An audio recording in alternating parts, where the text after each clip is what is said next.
So, you've decided you want to do it. You really want to breathe life into a brand, you want to help set your chosen brand apart from its competitors, and do your bit to coax customers into loyalty. You may even be hoping to get some credit for doing so, not always easy in a world of self-promoting bosses and colleagues who love to take credit for others' successes, but not impossible if you follow our ideas for developing brand me. But that's another set of classes for another day. So, right now you've decided to put copy strategies to work. How do you set about it then? How do you get going? Now, hold back a moment. Let's first do a bit of planning. I know we granddads always put brakes on youthful enthusiasm and urge you to plan before hurtling Avenger-like into action. But it is a sad fact for the impetuous, and we are all impetuous, or we couldn't be proper marketers. He or she who plans tends to win, and we all want to win. Indeed, being a loser is just not an option. So what are our objectives for our brand copy strategy? We've discussed our long-term objectives over and over again.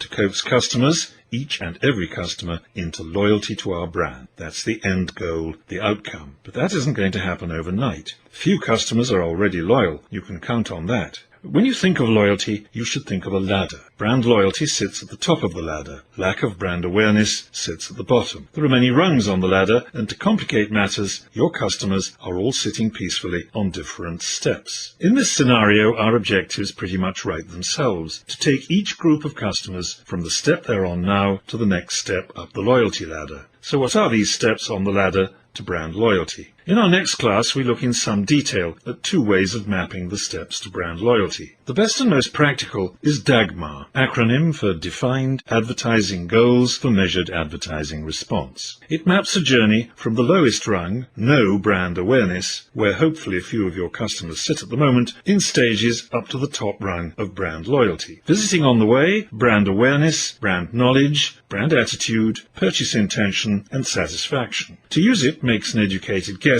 as to which rung is currently home to each group of your customers, and set the immediate objective of moving them up at least one rung on the ladder. The second model, called the customer-based brand equity model, is less precise and less detailed, but it too takes the customer from awareness to loyalty. Take a look at these models in Part 9 and stay with us to Part 10 as we get down to the business of putting brand copy strategies to work.